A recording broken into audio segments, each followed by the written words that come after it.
Commander Raylan Marr drifted through the silence of deep space. The only crew member awake aboard the long-haul recon ship ISS Oma 9. The others were in cryosleep. Their faces locked in peaceful stasis as the ship glided silently through the Perseus expanse. The mission? Scan an uncharted anomaly, a radio dark void with no stars, no readings, just silence. But on Soldate 742.3, Raylan began hearing something soft, low pulses, not static. Not a glitch, a rhythm, a pattern, a voice. The signal was faint, riding on frequencies that the ship's system didn't even register. Yet it called his name, over and over. Raylan. The transmission wasn't in any Earth language, yet somehow he understood. It bypassed translation software and embedded itself in his dreams. Was he losing his mind? Raylan ran diagnostics. Nothing. Every system showed green. No interference, no signals detected.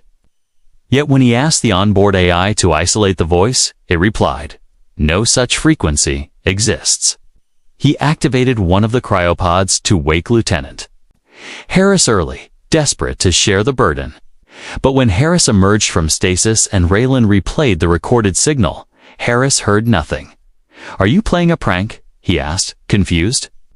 Raylan's hands trembled. He played it again and again, louder, isolating the rhythm. Still silence for Harris. But for Raylan, it grew louder. The voice now whispered warnings. "It's coming. They are not dead." He started recording himself in sleep, and when he played it back, he heard himself replying to the voice, in a language he didn't know. The signal began embedding itself into the ship's navigation. Waypoints were being plotted automatically, guiding the ship slightly off course toward a black spot, literally a void, an area the star maps refused to acknowledge. It was as if something had erased the location from universal memory. But Raylan could see it on the screen now. X299A, blinking faintly. Harris grew concerned, threatening to file a psychological report. Raylan didn't blame him. He started sleepwalking, his helmet once powered on by itself. During diagnostics, his own heartbeat was found transmitting back at him with a slight delay, like something was mimicking him. "You are me," the signal whispered now, "and I am almost there." Raylan broke all mission protocol and initiated contact, Alpha First Contact pre-engagement. It was a desperate move. The Oma 9 was never meant for contact missions. But something intelligent was reaching out. He spoke into the comms. "This is Commander Marr of the ISS Oma 9. Identify yourself." Silence. Then, suddenly, all lights on the ship flickered out. Emergency backups kicked in. Harris panicked and locked himself in the cryo bay. Then came the knock, a soft tap-tap tapped on the hull. Impossible. They were in open vacuum. Raylan watched the outer cam feed. There was nothing out there, but in the shadows, something was moving on the footage, at the same rhythm as his heartbeat. Raylan accessed hidden logs from the Omen 1 to Omen 8 missions. Official records said they were decommissioned, but encrypted files showed a different story. Each ship had disappeared after receiving a signal near this sector. One crew member survived, each time driven insane, unable to speak in human language again. They all wrote the same thing repeatedly. "It lives in the static. It knows you." The entity wasn't a being yet, was a presence. A sentient signal using minds like antennas, speaking only to those who were alone, disconnected. Raylan checked the logs again. Horrifying realization struck. Every Omen-class ship had a Marr aboard.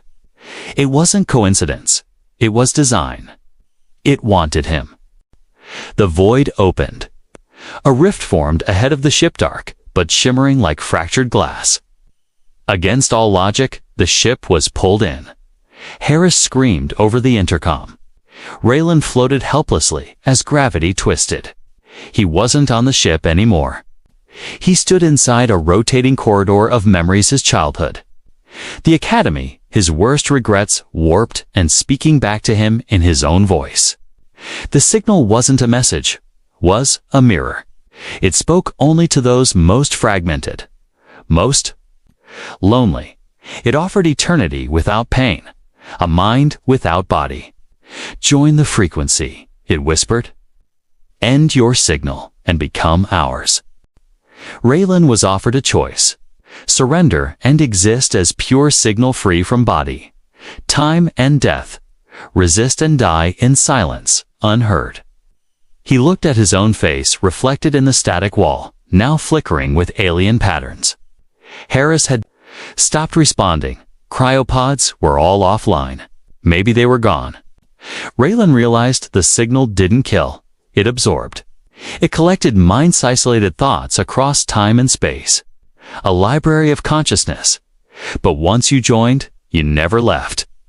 He reached for the manual override switch. T's last human. Act, his last heartbeat. I am more than a signal, he whispered. Cut the circuit. When rescue arrived 6 months later, the Omen 9 was found drifting near the edge of the void. All systems functional. Cryopods intact. No signs of life. But in the command chair sat Raylan's suit empty. No body. The helmet microphone played. A low rhythmic pulse, his last heartbeat slowed to near zero. No one ever figured out what happened. But on encrypted channels across the galaxy, some lone astronauts now report the same thing. A voice whispering their name in the dark, calling them home.